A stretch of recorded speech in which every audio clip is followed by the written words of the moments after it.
자, 해봅시다. 페이지 44쪽 다 불러드릴게요.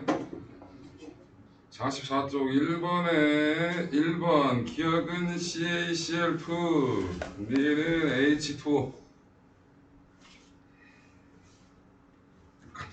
너 자꾸 건드릴 거야? 건드리지 마.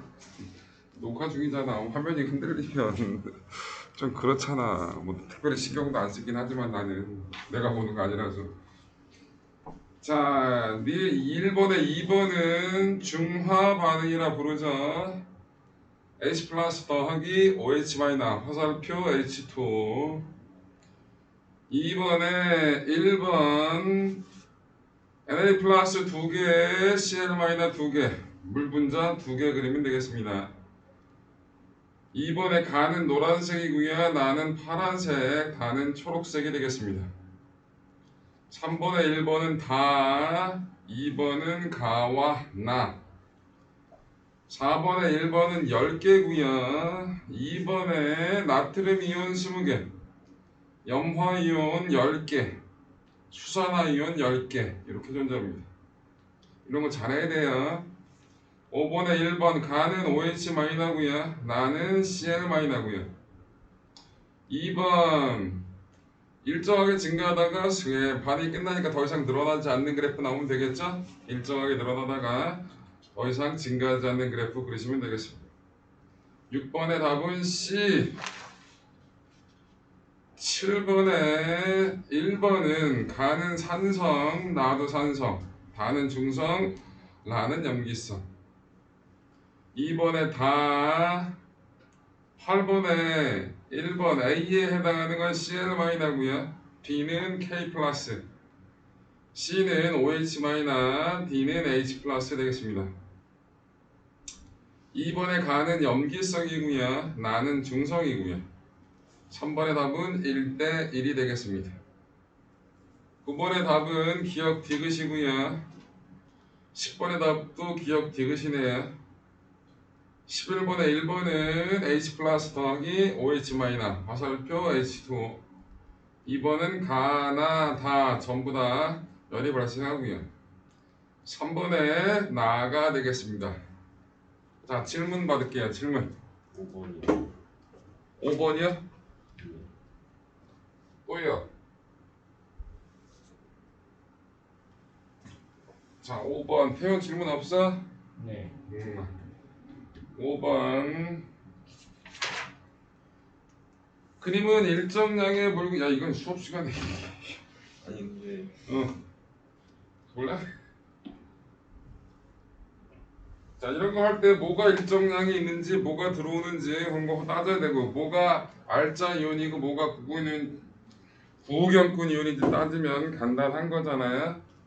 자, 일정량의 묽은 염산 5번은 HCl이 일정량이 있었어요. 여기에 뭐를 NaOH를 조금씩 첨가한 거예요. 여기서 알짜 이온은 뭐예요? 반응 전후에 변화가 있는 거니까 수소 이온하고 수산화 이온이 알짜 이온이겠고요. 구경꾼 이온은 뭐예요? 구경꾼 이온은 반응하지 않은 Cl-하고 Na 플러스죠? 이거 우리 그래프 다 그렸잖아. 정우야? H 플러스 어떻게 나와? 원래 있던 거야? 아니면 들어오는 거야? 그래. 잘하네. 이거잖아. OS 마이너는 어떻게 나와요? 아 갑자기 이해가 됐어요. 그치? 으흐. 안 해도 되지? 우리 저번 시간에 많이 했잖아. 그래서 5번은 그렇게 해결이 될 겁니다. 또 질문 없어요? 네, 없으시면 페이지 48쪽 다 불러드리도록 하겠습니다. 48쪽 1번에 1번, 2번에 5번, 3번에 1번, 4번에 5번, 5번에 1번, 6번에 5번, 7번에 5번, 8번에 3번, 9번에 2번, 10번에 5번 되겠고요. 11번도 5번, 12번은 4번, 13번에 3번, 14번에 3번 5번, 15번에 3번, 16번에 4번, 17번에 5번, 18번에 2번, 19번도 2번, 20번에 5번, 21번에 1번, 22번엔 2번, 23번에 5번, 24번에 2번, 25번에 3번, 4번, 26번에 5번, 27번도 5번, 28번에 3번, 29번에 3번, 30번도 3번 되겠습니다. 자, 질문 좀 해보세요.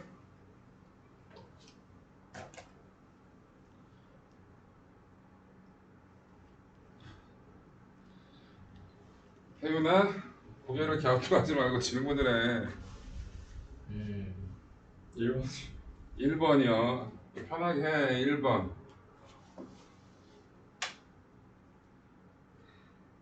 들이 질문도 안 해. 오늘 수업 나갈 게 별거 없어요. 생물 다양성 보존 뭐 이런 거거든. 그래서 설명은 그 1시간 반 하면 그냥 진짜 뭐 별의별 거 다 해버린다고. 그럼 셀프 하고 뭐 해봤자 오래 안 걸려요. 우리 저번 주에 했던 것처럼 다른 학교 시험지 한번 왜 또 고개를 흔들고 있어? 왜? 좋단 얘기지? 네. 해봐야지. 이번에는 그렇게 해보자. 처음부터 끝까지 다 풀어보자. 1급만 자, 중간고사 기말고사 합친 거 한 방에 훅. 아유 왜? 뒤에 거 어떡하지? 뒤에 거 어떻게 하냐고? 앞에 건가? 아니 기억 살리라고 하는 거니까 많이 틀려야 내가 할 거리가 생기잖아, 그치? 자, 1번 뭐 그런 식으로 해볼게요. 1번부터 볼게. 질문들 안 해, 이것들은. 1번 다음은 지구 생명. 야, 1번을 물어보는 건 뭐야? 아니 지구의 생명의 역사를 바꾼 지구와 생명의 역사를 바꾼 반응 또는 물질에 대한 설명이다.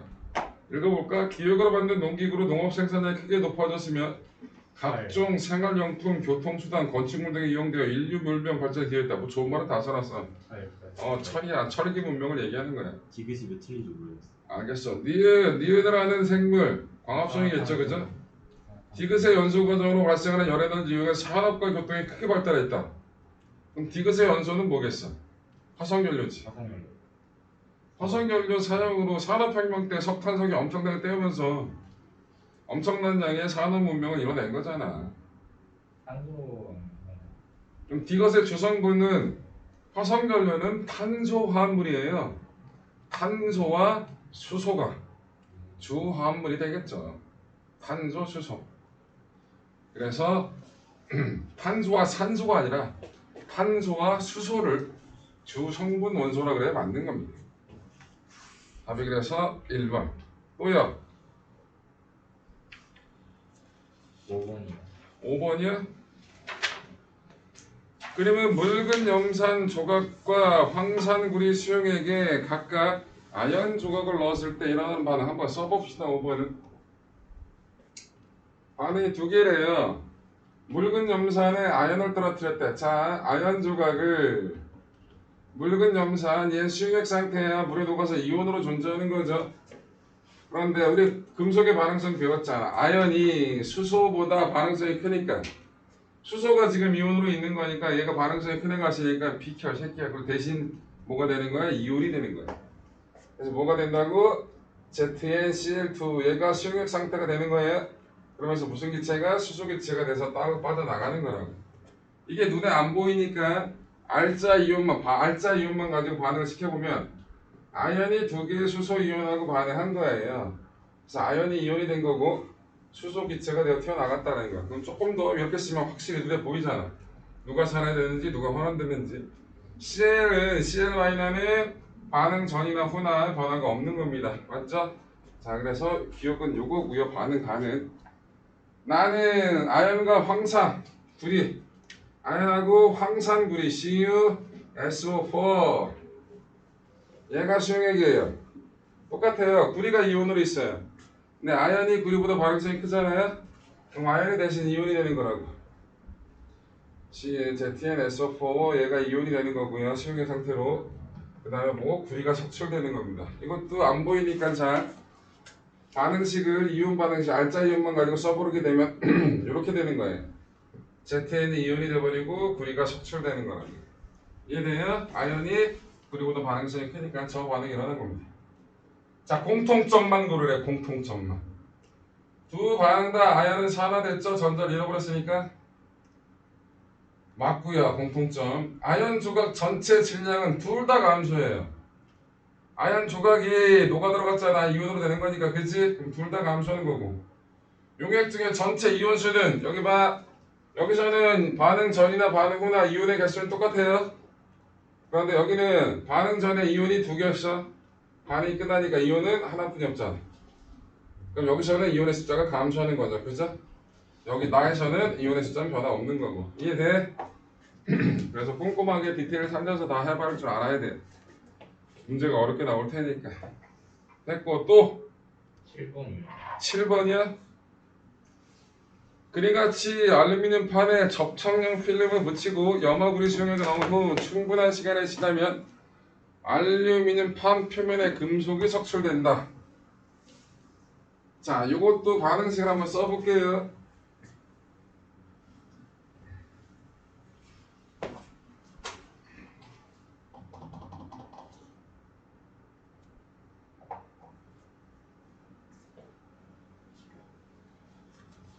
자, 알루미늄이 7번은 알루미늄이 뭐랑 반응한다고? 염화구리 Cu, Cl2. 그런데 알루미늄은 몇 가 양이온이냐? 이씨. 알루미늄이 이온이 되면 몇 가 양이온이 되냐고? 3가잖아. Al3 플러스. 얘 13족이잖아.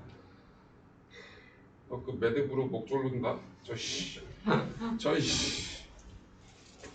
그럼 3가 양이오니까 알루미늄이 Cl3가 돼야 된다고. Al3. 그럼 숫자 맞추려면 어떻게 되는 거냐? 응? 여기 3개가 들어가니까 여기 2자 써줘야 될 거고, 그치? 여기 3자 써줘야 되고, 앞에 이. 여기 2자 써줘야 되고, 3개의 구리가 떨어지는 거네. 맞아? 전에 숫자 맞는 거지? 이것도 화학 알자 이온 반응식만 써보게 되면 이렇게 된 거예요. 요게 두 개의 Al3 플러스가 되고 뭐가 되는 거라고? 3개의 구리가 석출되는 거죠. 맞아요. 갈게.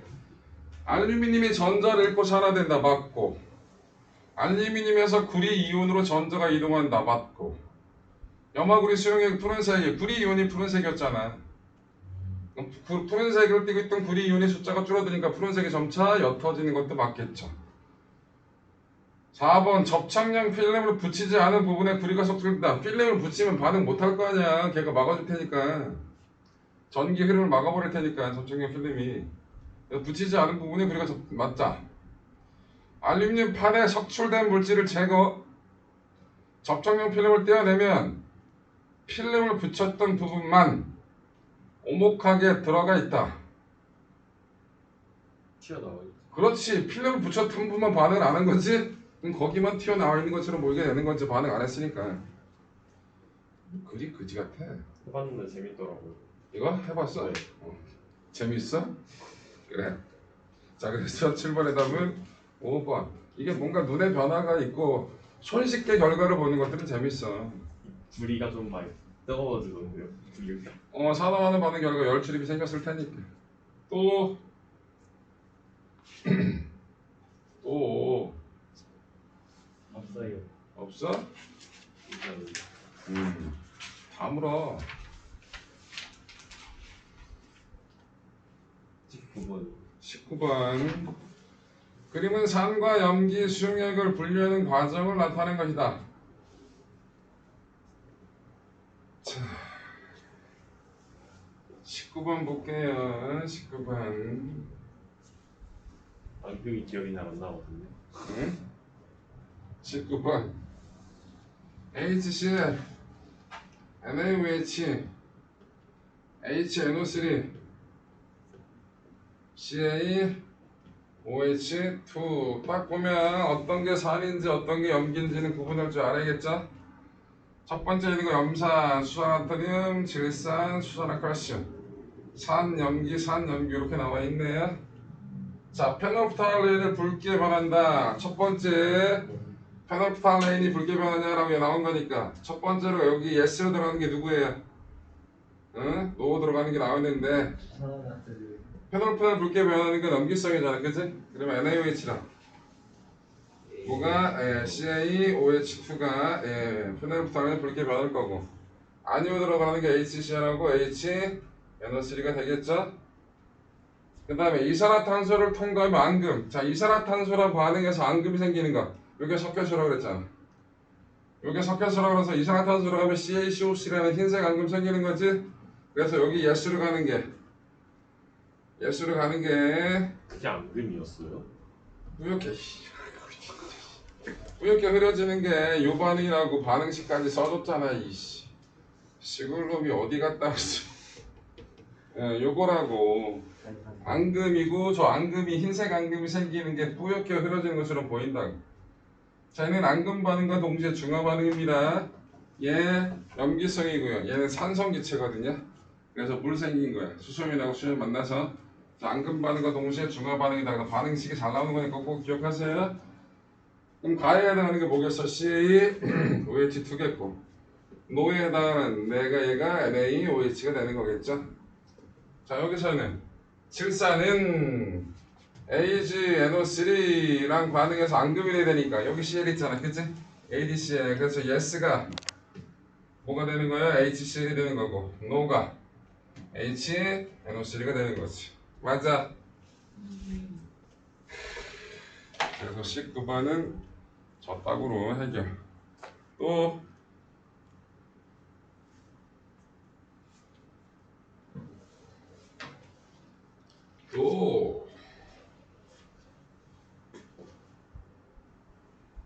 없이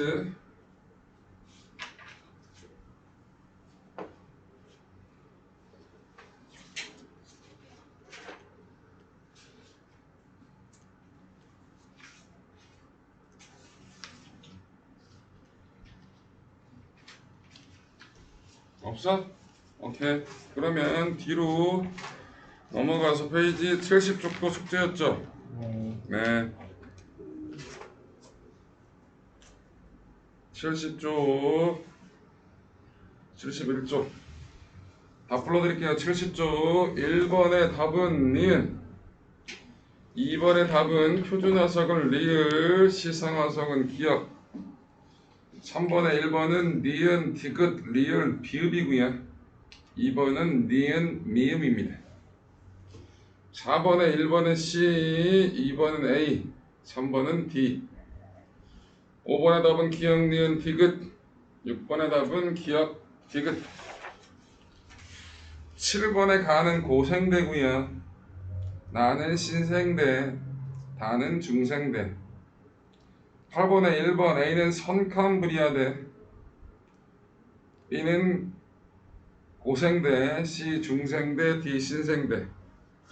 2번의 답은 C, 3번은 D, 4번은 B. 9번의 답은 기역, 니은, 디귿. 10번엔 다라, 나, 가. 11번엔 니은, 디귿. 12번의 기역은 삼엽충, 니은은 B.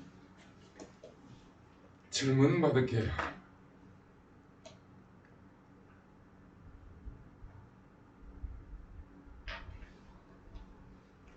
아니, 나 같은 고급 인력을 다 부른 데만 쓰네. 저번 질문 없어? 10번이요.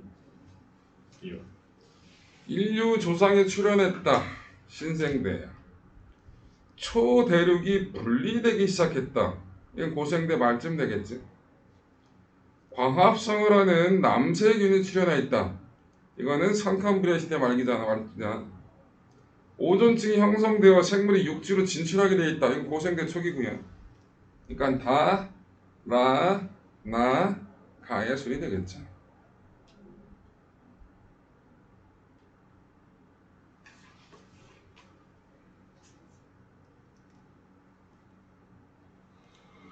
뭐야? 없이요. 그러면 진도 나가겠습니다. 오늘은 생물 다양성과 진화, 생물 다양성과 보존에 대한 내용을 설명을 하겠습니다.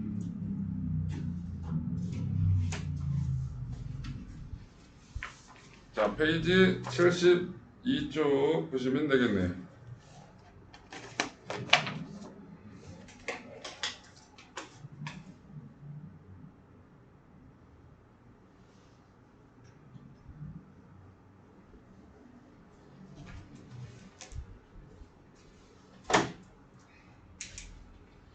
자, 페이지 72쪽을 보시면 생물 다양성과 진화라는 말이 나옵니다. 자, 다양한 생물의 출현과 진화라는 말이 나왔어요. 여러분들 우리 지질시대 배울 때 대멸종이란 말 기억나시죠? 대멸종 몇 번 일어났었다? 5번? 5번. 이건 기억해야 돼. 고생대 3번. 고생대 마지막에 일어난 거예요. 그래서 뭐야 중생대로 바뀌는 거라고 그랬잖아요, 그치? 그 다음에 중생대 몇 번? 2번. 중생대 말에 그래서 그 대멸종이 일어나서 신생대로 바뀐 거라고 얘기했잖아요, 그치? 그래서 고생대 3번, 중생대 2번. 그래서 대멸종이 몇 번? 5번 일어났다는 정도 기억을 해야 되는데, 대멸종이 일어나면 어떤 일이 벌어진다 그랬어? 싸그리 다 애들이 다 돼진 게 아니라 그 줄을 이루고 있던 그 시대에 주름 잡았던 번성했던 생명체들이 대부분이 많이 죽었다고. 그러면서 뭐가 됐다고? 새로운 종이 출현하면서 다양한 또 생물 종이 형성 출현되는 계기가 됐다라는 그런 내용이 다시 써 있는 거예요. 자, 거기 보시면 72쪽 중간에 대멸종과 진화 그랬어요. 지난 5억 년 동안 5번의 대멸종이 있었으며 대멸종이 일어날 때 기존에 변성하였던 많은 생물종이 한꺼번에 사라지고 일부 생물종만 살아남아 새로운 다양한 종으로 진화하는 과정을 반복했다. 대멸종은 죽었다라는 게 생물 대부분이 죽었다. 그래서 생물 다양성이 감소했다. 그 말도 틀린 말은 아니지만 그 대멸종 이후에 새로운 종이 출현하는 조건이 만들어진 거고 그러면서 새로운 종이 다양하게 진화하면서 발전됐다라는 그러한 계기가 됐다라고 생각하는 게 좋다고. 문제 이해됐죠? 자, 생물 다양성과 진화. 중생대 말 대멸종 때 공룡을 포함해 많은 생물들이 한꺼번에 사라졌고 살아남은 일부 생물로부터 오늘날의 다양한 생물이 진화하게 됐다 라는 겁니다. 대멸종이 네, 일어나는 원인이 뭐예요? 여러 가지가 있죠. 운석이 와서 때렸다 그래서 공룡이 발전했다라는 게 요즘 받아들이는 대부분의 학설이고요. 커다란 지각 변동이 크게 일어나서 화산 폭발이 심하게 이루어졌어. 그럼 서식 환경이 많이 달라질 거 아니야. 화산재가 들이덮으면서 평균 기온이 낮아지고 등등. 그 다음에 지구의 기온이 낮아지는 부분. 빙하기가 생기게 되면 어떻게 됩니까? 빙하가 생길 수 있는 이유는 지구가 세차 운동이라고 태양 주위를 도는데 원궤도가 아니라 타원궤도란 말이야. 태양에서 조금 가까워질 수도 있고 조금 멀어질 수도 있잖아. 이게 또 주기적으로 반복돼. 그게 또 원인이 될 수가 있고요. 또 지구가 자전축이 이렇게 기울어져 있잖아. 근데 이 기울어진 게 항상 그대로 있지가 않아. 요게 또 자전축도 어떻게 왔다 갔다 한단 말이야. 요것도 주기가 13,000년 주기, 3,000년인가 그런 주기로 바뀌게 된다고. 그래서 지구 환경의 다양한 요소에 의해서 변화가 일어날 수 있단 말이야. 그러면 그 환경에 적응하고 살아있던 생명체가 갑자기 환경이 바뀌니까 어떻게 됐다는 얘기야? 그 환경에 잘 적응 못하고 죽어나갈 거 아니야, 그치? 그러면서 대멸종이 일어나. 그런데 새로운 변화가 일어난 그 환경에 또 적응하고 살아가는 애들이 생길 거 아니야. 그러면서 종 다양성이 확보가 된다. 그렇게 된다고 생각하시면 되는 거라고. 다양한 원인이에요. 오케이? 자, 진화론 보겠습니다. 진화론. 자, 지금은 인정받지 않는 건데 라마르크라는 사람이 얘기했던 용불용설입니다. 용자가 한자야. 용이 쓸용자예요. 불용, 쓸, 용, 불용설이야. 쓰는 거와 안 쓰는 거. 계속 이 사람이 주장했던 게 뭐냐? 봐. 기린이. 이 사람이 주장했던 거 기린 갖고 얘기하면 되는데 높은 곳에 있는 나무 잎을 먹어야 돼. 그래서 어떻게 됐어? 기린이 계속해서 목을 하다 보니까 목이 늘어났고 이 늘어난 게 유전이 되면서 진화가 됐다라고 얘기했던 주장은 학설이에요. 근데 이거는 요즘은 인정을 받는다 못 받는다? 못 받아. 환경에 의해서 변화된 놈은 유전이 된다 안 된다? 안 돼요. 이게 되면 내가 야구 선수 투수야 20년 동안 계속 공을 던졌어. 오른손으로. 오른손이 이게 늘어나요. 길어져요. 실제로. 야구 선수들 오른손 투수한테 이렇게 해보라고 하잖아? 그럼 이렇게 돼요. 실제로 이렇게 된다고. 오른팔이 늘어나서. 진짜로. 그럼 자식을 낳으면 자식이 이렇게 돼? 안 돼, 이건. 환경에 의해서 이루어진 변이는 유전적으로 유전이 된다, 안 된다? 안 된다. 이 사람은 계속 높은 곳에 일나가 까치발하고 뭐 하다 보니까 목이 늘어났고 그 늘어난 목이 유전돼서 계속 목이 길어졌다 이렇게 주장한 거잖아, 그치? 그러니까 이거는 적용된다 안 된다? 지금은 안 된다 라는 거. 자, 73쪽 맨 꼭대기 보면 획득 형질은 유전되지 않는다는 것이 밝혀져서 용불용설은 오늘날 인정을 받았다 못 받았다? 못 받았다. 그런데 라마르크가 최초로 진화에 대해서 체계적인 설명을 한 부분이 있기 때문에 어느 정도는 인정받는 부분, 기여했던 부분이 있다라고 얘기를 하는 겁니다. 자, 그 다음 나오는 게 뭐예요? 다윈의 자연선택설. 이게 되게 중요하죠. 이 다윈의 자연선택설은 과학 발전에 큰 영향을 준 것도 맞지만 이게 과학이 사회에도 영향을 줘가지고 이게 뭐야? 여러분들 다윈의 자연선택설이 뭐예요? 일단 여러 가지 다양한 종들이 있었어. 근데 생명체들은 기본적으로 먹고 살만 하잖아? 그럼 자식을 많이 낳아. 이건 거의 본능이거든요. 그럼 새끼가 다 많아졌어. 그러면 살아가는 환경이 경쟁이 심해질 거 아니야, 그치? 그럼 심해질 거 아니야. 그럼 어떻게 된다고? 그 중에서 살아남는 놈이 있을 거고 살아남지 못하는 놈이 생길 거 아니야, 그치? 생존 경쟁이 이루어질 거라고. 근데 그 생존 경쟁이 일어났을 때 어떤 애들이 유리해? 그 당시 환경에 잘 적응하는 애들이 잘 살아남을 거란 말이야. 맞아? 대표적인 예가 뭐가 있냐? 영국의 산업혁명이 일어났잖아, 그치? 검은색 나방이 있었고 흰색 나방이 있었어. 근데 오염되기 전에는 흰색 나방이 살아남기 좋았어. 왜? 지류라는 생명체가 있는데 이거 뭐 이끼리 비슷한 거야. 요 놈이 보통 밝은 색을 띠고 있었단 말이야. 그게 나무를 뒤덮고 있었어. 그래서 밝은색, 그 흰색 나방하고 검은색 나방이 있었을 때 흰색 바탕에, 밝은색 바탕에 흰색 나방이 있고 검은색 나방이 같이 붙어 있어. 그럼 새들이 나방 잡아먹을 때 눈에 띄는 것들 잡아먹기 좋잖아. 그래서 검은색 나방이 초반엔 살기 힘들었단 말이야. 그런데 산업혁명이 일어나니까 이 지류라는 생명체는, 식물은 오염된 공기에서 잘 못 살거든. 그래서 그 지류가 대부분 다 어떻게 사라졌다고. 이 지류라는 게 환경 공해를 가늠한 하나의 척도가 되는 생명체 중에 하나야. 그래서 지류라는 말을 계속 쓰는 거거든. 근데 산업혁명이 일어나서 지류의 숫자가 확 주니까 나무 색깔이, 나무 표면이 대부분 어떻게 검게 변했단 말이야. 어두워졌다고.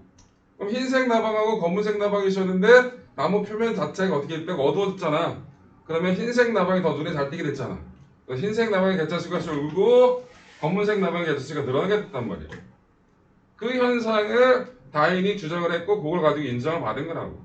그래서 일단 과잉 생산이나 다양한 형질이 존재하는 개체에서 과잉 생산이 일어나. 그럼 뭐가 일어난다고? 생존 경쟁이 일어난단 말이야. 그 생존 경쟁이 일어났을 때 그 환경에 잘 적응하고 현 환경에 유리한 애들만이 살아남겠죠? 그럼 그런 애들만이 살아남았으니까 자손을 낳을 거 아니야. 그런 유전자를 가지고 있는.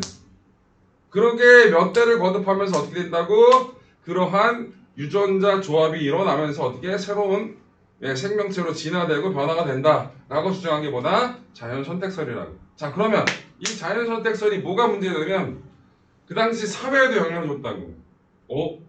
사람도 여러 가지 다양한 민족들이 있는데 주변 환경에 잘 적응해서 살아남는 민족. 그러면 자연적으로 이 살아남지 못하는 이 나머지 민족들은 죽어 마땅한 거다. 자연이 원래 그런 거니까 라는 사상을 갖게 됐단 말이야. 그러면서 전체주의 확대가 일어난 거예요. 우수한 혈통만을 갖고 열등한 것들은 어차피 자연의 도태가 되는 거니까 우리가 안 건드려도 쟤네들은 어차피 자연에 살아남아주고 뒤진다. 그러면서 전체주의가 확산이 되고 그러면서 전쟁이 일어나고 등등등 되게 심각한 변화가 많이 일어난 거죠. 오케이? 그래서 다인의 자연 선택설은 환경, 그대의 시대 환경에도 되게 큰 영향을 줬다라는 거. 자, 그래서 자연 선택설을 그렇게 한번 읽어볼게요. 다인은 1859년 그에 주어서 종의 기원에서 자연 선택을 중심으로 진화를 설명하는 자연 선택설을 주장했다. 읽어볼게. 자연 선택설에 따르면 생물 집단 내 형태나 기능이 다양한 개체 중 환경에 잘 적응하는 개체가 살아남아 자손을 남기는 자연 선택이 반복되어서 그 유전자를 가지고 있는 놈들로 진화된다 라고 주장한 거예요.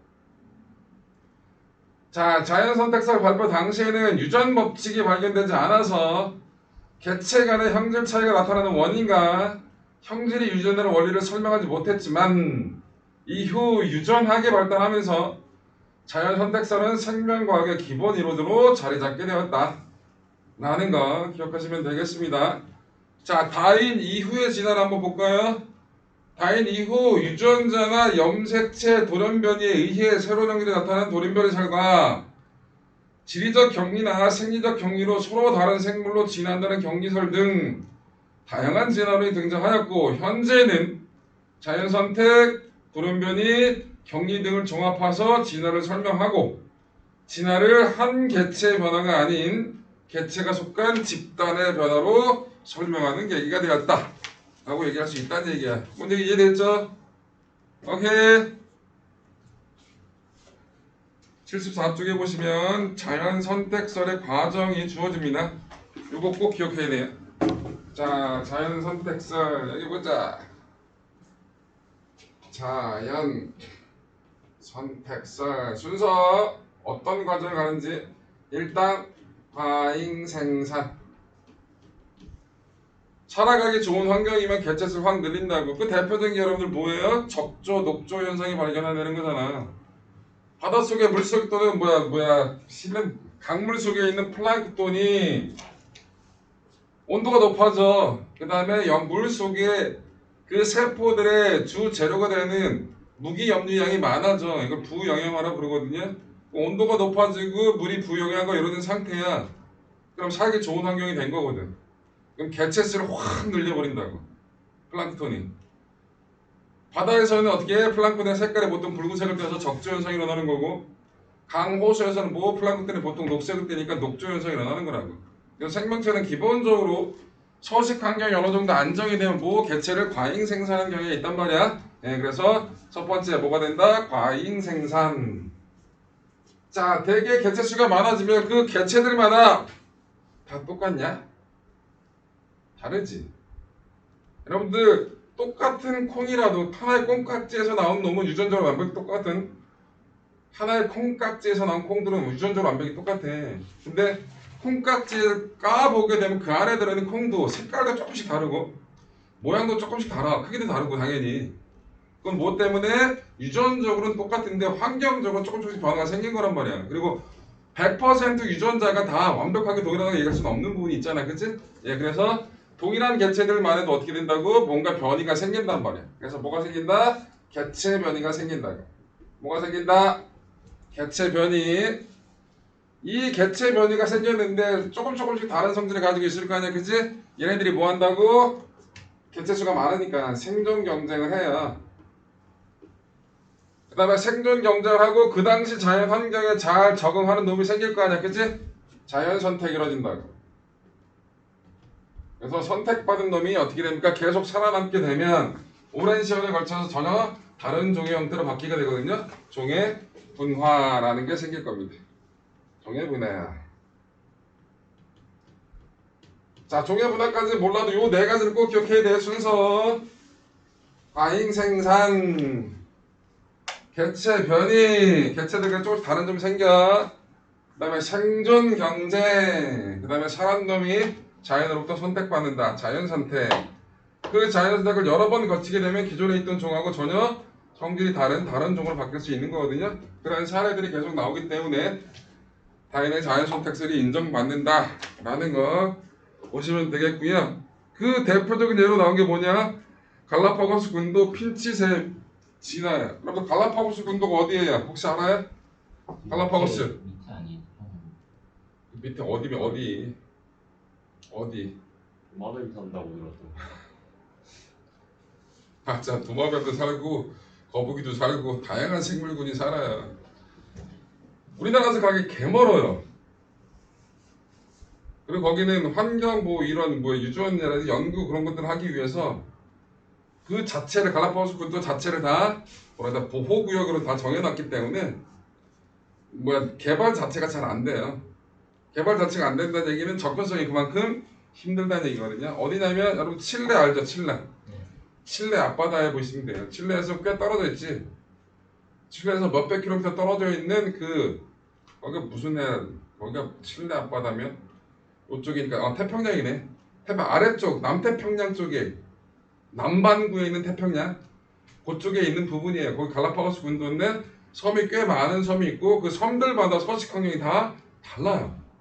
생명체는 다 달라서 그래서 똑같은 종류의 생명체가 그 각각 다른 섬에 들어갔을 때 그 일정 시간이 지났을 때 어떻게 바뀌는지를 알아보기 되게 좋은, 그러니까 뭐라 해야 될까, 유전 연구하기, 진화 연구하기 되게 좋은 구역이라고 보시면 되고요. 예, 갈라파고스 군도 되게 예쁘다고 얘기하는데 가봐야 알지. 자, 거기 핀치새 한번 볼게요. 실제로 다윈이 여기서 여행하면서 실제로 여기서 근 한 달간 살았고 여기 있는 핀치새를 가지고 발표한 거예요. 이거는 다윈은 갈라파고스 군도에 사는 핀치 부리 모양이 섬에 따라 조금씩 다르다는 발견하고 대륙에서 한 종류의 핀치가 이주한 이후 각 섬의 환경과 먹이에 적응한 결과 모양과 크기가 다양한 부리를 갖게 되었다고 생각했다. 먹이에 따라서 어떻게 된다고? 부리의 모양이 달라진다라는 거. 그 다음에 여러분들 발가락 그런 것들 다 달라진다는 걸 확인을 했어요. 자,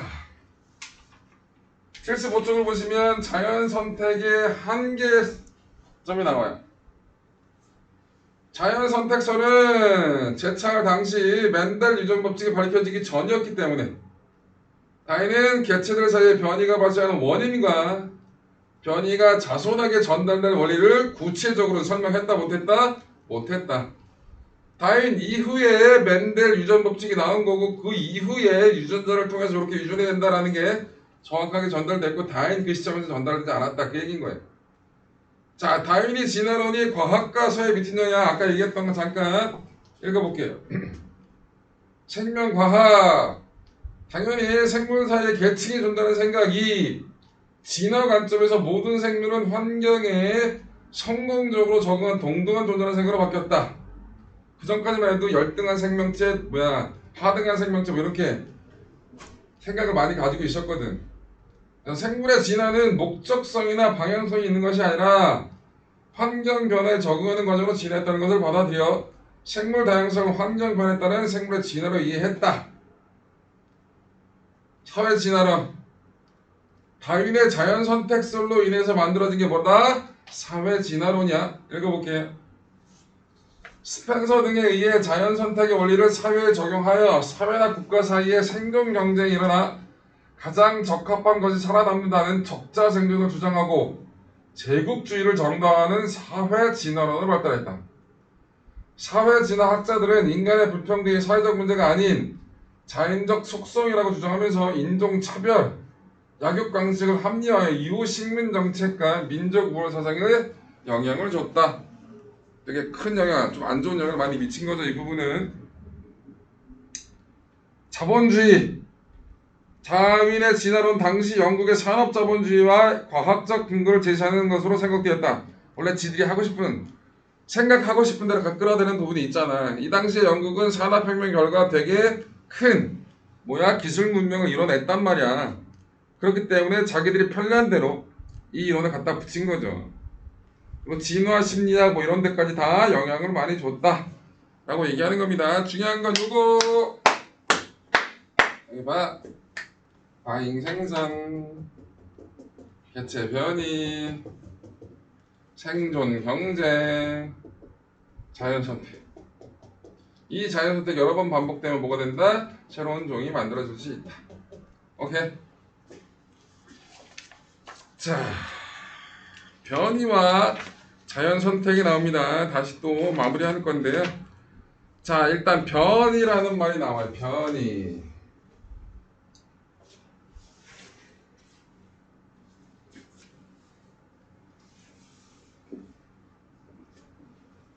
변이 우리말로 하면 다른 점이지 뭐. 변이. 자, 일단 변이는 같은 종에서의 형질 차이야. 같은 종에서의 형질 차이를 변이라 부릅니다. 야, 같은 종은 정의가 뭐야? 배웠잖아, 중등에서. 같은 종의 정의.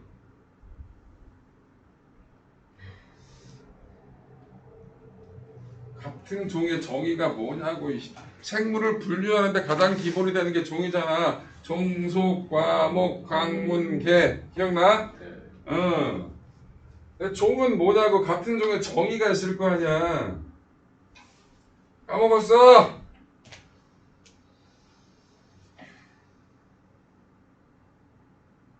같은 종은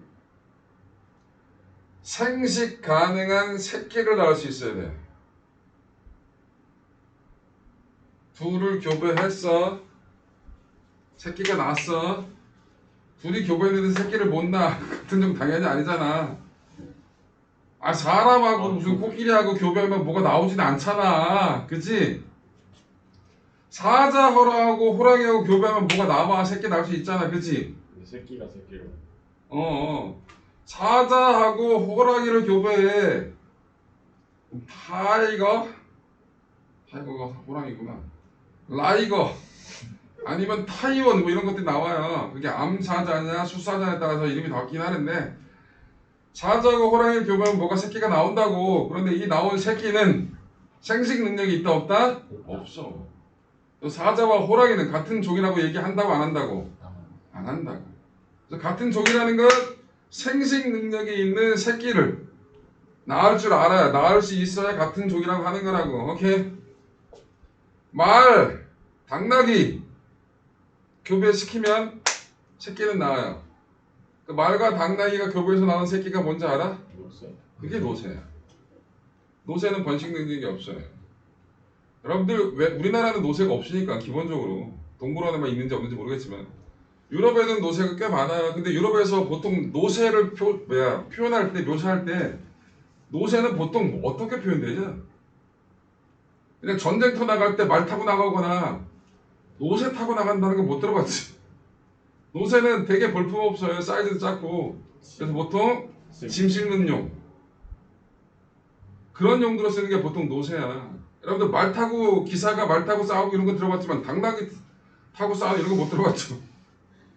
당나귀도 마찬가지. 약간 볼품없는, 말에 비해서는 그렇게 얘기하는 거라고. 근데 말하고 당나귀가 비슷해서 교배는 된다고 하더라고. 근데 새끼가 나아지긴 하는데 그 새끼가 번식 능력이 없다라는 건 웃긴 거긴 하지. 이게 사람이 그렇게 가둬놓지 않으면 걔네들이 교배할 일이 있냐 없냐? 문제. 없지. 말하자면 이종 간의 교배가 일어나는 건 뭔가 극악한 환경을 되게 안 좋은 환경을 사람이 만들어 놓은 거란 말이야. 그치? 그래서 자 변이는 뭐라고? 같은 종에서의 형질 차이. 변이가 나타나는 과정, 변이가 왜 일어날까요? 변이의 원인. 왜 차이점이 생길까? 변이의 원인은 일단 돌연변이에요. 돌연변이는 뭐로? 유전적으로 완전히 달라진 겁니다. 갑자기 이상한 애들이 튀어나오는 거라고. 그 다음에 유성생식이에요. 뭐라고요? 유성생식. 유성생식은 여러분들 뭐야? 정자와 난자가 합쳐지는 거잖아. 그치? 사람의 유전자 몇 쌍 있어? 23쌍 있잖아. 그럼 23쌍이 뜯어졌다가 다시 또 정자와 난자 다시 또 합쳐지는 거죠. 그러면서 새로운 조합이 만들어질 거 아니야, 유전자에. 맞아? 그래서 유성생식을 통해서 뭐야? 유전적 조합이 되게 다양하게 만들어질 수 있잖아. 그러면서 어떻게? 개체가 조금씩 차이점들이 생긴단 말이야. 맞아? 돌연변이하고 뭐? 유성생식의 인양, 유전자 조합에 의해서 다양한 유전적 다양성을 많이 확보가 된다. 라는 거. 그래서 변이의 원인은 뭐라고? 유성생식과 보다 돌연변이다. 오케이. 두 가지 꼭 기억하세요. 변이의 원인은 뭐다? 유성생식과 돌연변이 때문에 생긴다. 라는 거 기억하시고요. 자, 여러분들 페이지 77쪽에 있는 그 환경 변화와 자연선택, 이거 되게 잘 나오는 문제예요. 이게 뭐냐? 저 그림 한번 보세요. 중간에 거기 보시면 세균이 있고요. 항성제 내성 세균도 있죠. 그러니까 이거는 변이에 의해서 그냥 항성제 내성이 없는 일반적인 세균도 있고 항성제 내성을 가지고 있는 세균도 있었다는 얘기야. 근데 누가 더 많았어? 항성제 내성이 없는 세균이 좀 더 많았었잖아. 그치? 근데 뭐를? 항생제를 처리해버린 거야. 항생제를 처리하면 항생체 내성이 없는 세균이 살기 힘든 환경이 된 거잖아. 그치? 그럼 얘들이 대대로 뒤질 거라고. 뭐가 남아? 항성제 내성이 있는 세균이 살아남겠지? 얘네들이 증식해서 얘네 숫자가 많아지니까 나중에 항생제를 처리해봤자 이 항생제에 내성 있는 세균이 많이 살아남았기 때문에 항생제가 제대로 듣는다 안 듣는다? 안 듣는다는 얘기야. 맞아? 선생님 봐. 항생제가 뭐예요? 항생제가 뭐야? 약. 그냥 약이다. 뭐 하는 약이냐고. 나 진짜. 세균 중에. 네, 세균을 죽이는 거예요. 여러분들 세균, 항생제하고 항바이러스제는 전혀 다른 거예요. 코로나는 세균이야? 바이러스죠. 코로나 걸렸을 때 항생제 먹어봤자 아무런 효과 없는 거예요. 항바이러스라고 따로 있어요. 백신. 백신은 미리 예방하는 거죠. 치료제가 아니잖아요. 항생제는 항바이러스제는 바이러스를 그 기능을 억제해서 바이러스 증식을 막아주는 치료제에 가까운 거고 백신은 몸 안에 일부러 약한 놈을 집어넣어서 그 면역을 기초적인 면역이 만들어지게끔 몸 안에서 자연스럽게 그게 생기게끔 약한 놈을 주입한 거예요. 약한 놈을. 그게 뭐야? 백신이에요. 오케이? 그래서 진짜가 들어왔을 때, 센 놈이 들어왔을 때 잘 적응해서. 여러분들 군인이 나라를 지켜야 되잖아. 모았어. 군인이라고 했어. 얘들 군인이야. 나라 지켜야 돼? 네, 알겠어요. 상황 벌어지면 다 도망가요. 그럼 뭘 해야 돼? 훈련을 시켜야죠.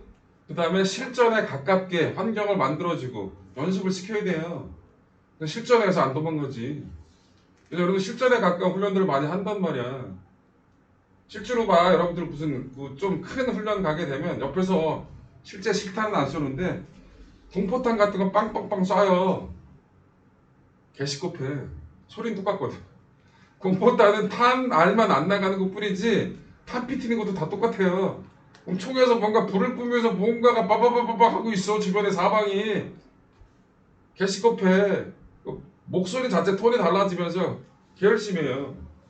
공포탄 빵빵빵 쏘기 시작하면 와 씨 이거 잘하면 개처먹겠구나 뒤지겠구나라는 심리적인 그래서 그 실제 환경과 비슷하게 만들어주면서 하는 거라고. 그래서 연습을 시키는 거란 말이야. 그러니까 백신도 마찬가지예요. 미리 집어넣는 거야 약한 놈을 아니면 죽은 놈을. 그거에 의한 피해는 거의 없게 되거든요. 그런데 이런 놈이 적이 들어왔을 땐 어떻게 방어하는 거야 우리 몸에서. 나중에 생물 더 배우게 되면 면역에 대해서 자세하게 배울 거예요. 체액성 죽은 면역. 애가 들어와도 돼요? 죽은 애가 들어와도 돼요? 우리 몸은 단백질이 들어오게 되면 살아있든 죽어있든 상관없이 걔를 공격해요. 근데 그게 되게 예민한 애가 있어. 너무 잘한 애가 있어. 꼭 알러지가 그거예요. 꽃가루 단백질이거든요. 붙었어. 이물질이야. 근데 단백질이 대부분 생명체잖아. 그럼 살아있든 죽어있든 생각하자면 얘를 공격하는 거야.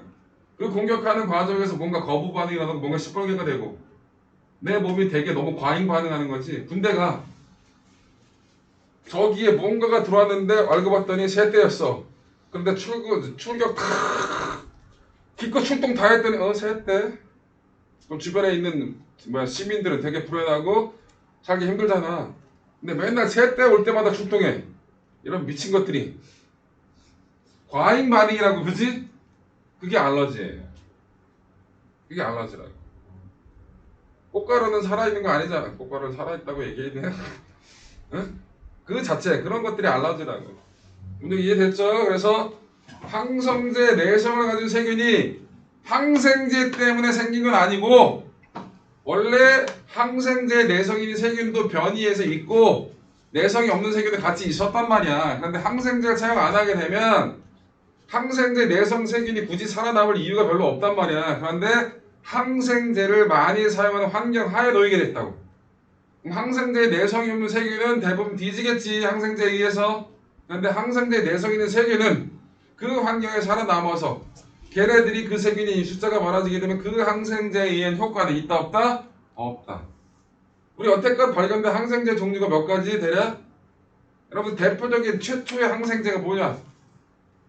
알걸? 들어봤을걸? 푸른 곰팡이에서 끄집어낸 거 페니실린. 페니실린이 거의 최초의 항생제라고 뭐고 얘기하는 거거든요. 그 이후에 항생제 종류가 기존에 또 항생제가 안 되는 세균들이 너무 많아지니까 또는 대체제를 찾아내야 될 거 아니야, 그치? 계속 바뀌는 거예요. 그다음 가장 공포 쓰는 거는 우리가 알고 있는 항생제 어떤 것들에 반응 안 하는 슈퍼세균이라는 게 생기면 이건 꼭 고약한 거지. 그럼 그 슈퍼세균이라고 만든 걔를 없애버릴 수 있는 항생제가 나올 때까지 사람이 그 세균에 의해서 되게 많이 심각하게 죽을 테니까. 맞아. 아무튼 전쟁터에서 사람들이 죽어나가잖아요. 총에 맞아가지고 바로 죽는 사람도 없어요. 맨날 영화에서는 뭐 대가리 한 대 맞고 게임에서는 대가리 한 대 맞고 심장 한 대 맞고 뒤지잖아. 머리 맞으면 죽지 않아? 머리에 맞아도 뇌관만 안 다치면 바로 수술만 하면 살 수는 있어요. 머리 맞으면 보통 뒤져요. 근데 머리 안 맞아. 그 머리 맞추기 되게 힘들어요. 그리고 머리에는 쓰고 있잖아요. 하이바를. 그래서 머리에 잘 안 맞아요. 동그랗기 때문에 제대로 안 맞고 띵 맞으면 비껴 맞는 거예요. 그럼 돌아가고 얘가 깨지고 충격은 크지만 관통하기는 힘들어요. 그래서 머리를 보호하는 건 되게 많이. 그래서 머리를 쏘는 것도 오히려 심장을 쏘는 게 훨씬 더 효과적이긴 하죠. 그렇다고 뭐 군인들이 다 무슨 방탄복을 입고 다니진 않잖아. 군인들이 그런 거 못 입고 다녀요. 너무 무겁기도 하고 계속 생활해야 되는 부분이 있어서. 뭔 얘기하다가. 자, 그래서 슈퍼박테리아라는 게 그런 개념으로 얘기하는 거예요. 항생제 사용을 100으로 줄여야 된다. 자, 그 다음 페이지 78쪽에 있는 거 이건 사례별로 좀 기억해야 돼요. 나방 개체군의 자연소득 아까 얘기했죠. 산업혁명 시 직전에는 뭐가 많아졌다? 흰색 나방이 많아졌단 말이야. 흰색 나방이 살기 좋은 환경이었다고. 나무 색깔이 보통 하얘서 밝은 색을 띄어서. 그런데 산업혁명 이후에는 뭐가 됐다고? 지류가 사라지면서 나무 표면 색깔이 검게 변하는 형태가 됐기 때문에 검은색 나방이 살아가기 좋은 환경이 됐다. 그래서 자연 선택됐다라는 얘기. 자, 그 다음에 맨 밑에 있는 거 78쪽 맨 밑에 있는 뭐 난 모양 적혈구 나와요. 자, 일반적인 적혈구는 어떤 모양이에요? 가운데가 슉 약간 숟가락이 들어있는 도넛 모양. 원반 모양이라 얘기를 한단 말이야. 적혈구 하는 역할이 뭐죠? 적혈구 안에 뭐가 있어? 헤모글로빈이 있죠. 그치? 그 헤모글로빈이 뭐를? 산소와 결합해서 산소 운반을 하는 역할을 하는 게 적혈구야. 그런데 남 모양으로 생긴 적혈구가 있어요. 뭐야 이 찐따는. 산소 운반을 제대로 할까 못할까 얘보다 못하죠. 못하게 생겨먹었잖아. 그치? 이게 난 모양 적혈구예요. 난 모양의 적혈구. 그럼 얘 난 모양 적혈구가 많아지면 얘가 많아지면 빈혈에 걸려요. 산소 공급이 안 하니까 헤이 머리가 띵 기절할 수 있단 말이야. 그게 빈혈이거든. 산소 공급이 안 돼. 산소 공급이 안 돼서. 근데 이 난 모양 적혈구가 말라리아 들어봤어요? 네. 말라리아가 뭐야? 모기야? 아니 모기가 유충이야. 네. 모기에 의해서 감염되는 게 맞거든요. 근데 왜 모기에서 감염되는지 원인도 몰랐고 원래 모기에 의한 거라고 밝혀진 지 얼마 안 됐어요. 한 30, 40년 안 됐어요. 근데 모기가 뭘 했길래 이 말라리아를 일으키는 놈이 적혈구에 들러붙어요. 근데 모기가 뭘 빨아? 피를 빨지. 피를 빨면 그 안에 적혈구가 있잖아. 이 빤 피를 다시 또 딴 데 가서 또 피를 팔지. 그때 이 말라리아 유충이 들어갈 수 있단 말이야. 그래서 말라리아가 기본적으로 어떻게 된다고? 모기를 통해서 매개체 역할을 한다는 건 그 이유 때문에 그래요. 근데 어디에 들러붙는다고? 적혈구에 들러붙어서 산다고. 그런데 남모양이네. 말라리아 요놈이 이 남모양 적혈구에 잘 못 들러붙어요. 그래서 남모양 적혈구를 가진 놈들은 말라리아 잘 걸려 안 걸려? 안 걸려. 그래서 말라리아가 많이 나와 있는 지역이 어디야? 아프리카하고 동남아시아 쪽이잖아. 그 지역에는 남모양 적혈구를 가지고 있는 사람들이 개체수가 되게 많아요.